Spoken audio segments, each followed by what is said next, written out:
Hey, this is Rick with the Arizona Urban Farms. Today we're hanging out in Scottsdale, Arizona, 85254. And I'm doing a little watermelon patch update. As you can see, they're really growing well.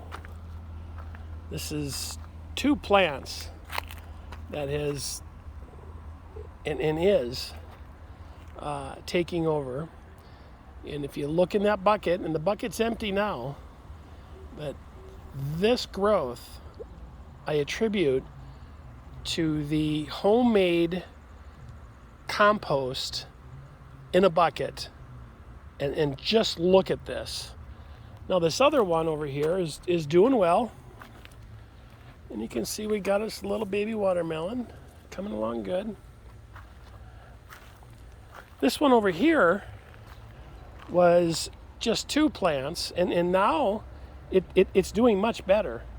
I gave it a lot of that bucket over there, and then part of another one that I made. And this here plant used to come over past this log. I'm doing a little project here. I'm laying down a little bunny trail here. I'm laying down cardboard, and I'm starting my first little hugel culture. I'm digging a hole. I'll dig a deep hole, and then I'll stick that log in it after I chop it up, split it up. Different subject though. But just look at this. It's just amazing. Now if we come back, I can come over this way. If we come over here, I'm utilizing a free resource. My neighbor used to have horses, and I'm taking my little truck over here and I'm filling it up. A little rhino, gorilla cart, I'm sorry, not rhino. But we're putting down horse manure on top of these wood chips. And I'm digging out this ring, going down a lot deeper. I'm gonna dig that out about another 4 inches, and then we're just gonna line that up with chips.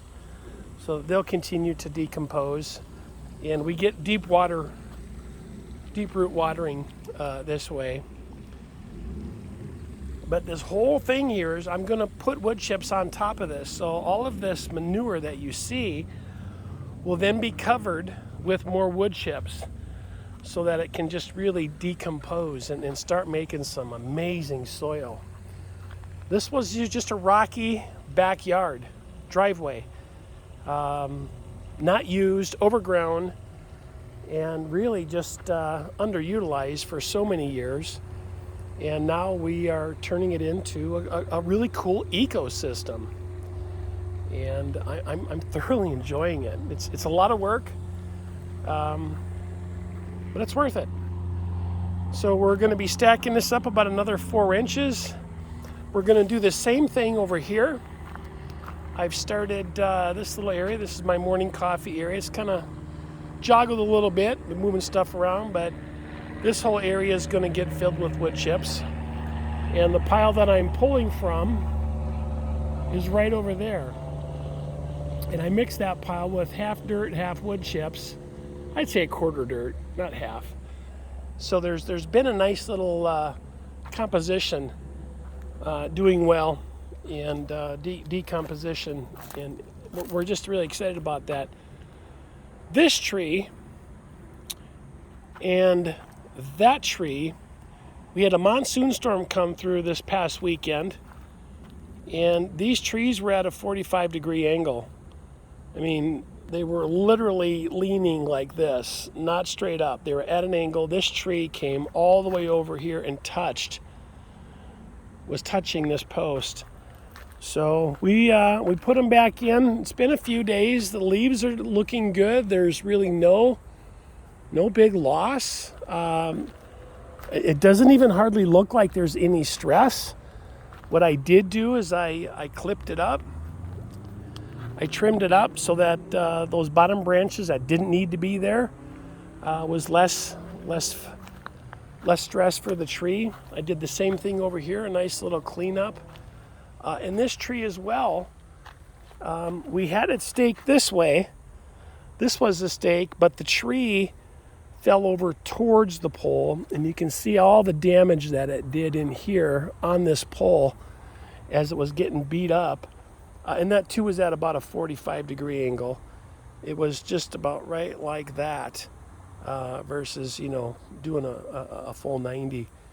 And again, this tree here is not showing really any real damage of stress. After I replanted it, essentially covered up the roots, put new dirt on there, and then I soaked it really well so that we would get rid of all of the air pockets underneath there. But we're praying over them. And this whole side over here too is going to get more wood chips, and as you can see in here, more manure. There's a big clod right there, and we're just going to till all this up. Not till, we're going to, you know, just mix it all up in there, and we'll just continue to build soil. That's what we're doing, just building soil. Back to that little project I was building. There's another swamp bucket of compost in there that's brewing away.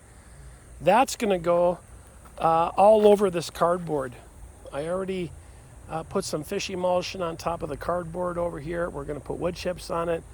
Once I dig this hole out, it's going to be about twice the size. I'll dig this hole out to about here. Make this a really big square, like a 3 feet by 3 feet, 3 feet wide, 3 feet in depth. And I'll go down probably 30 inches, as far as down as I can get. And then we're going to start putting, like I said, I'm going to split this piece of wood up here. We've got other little logs and stuff over here. If you look way over here, there's just a ton. We made a little sanctuary for rabbits. There's just a bunch of seasoned wood that is has been drying since 2013. And that will allow us to get some really good old stuff down in this hole. So if you've watched us before and we've built worm grocery stores, essentially that's what we're going to do. We're going to put a bunch of different layers in there and create an ecosystem so that what is down in this hole will start to decay and then add to the soil, which brings life. And then, you know, this little grape plant here, this grapevine here, it'll really start to thrive. Anyway, this is getting kind of long. Just a little watermelon update and what's happening here in the garden. We appreciate you hanging out with us today. Take care. This is Rick Borden with Arizona Urban Farms, and we're hanging out in Scottsdale, Arizona, 85254.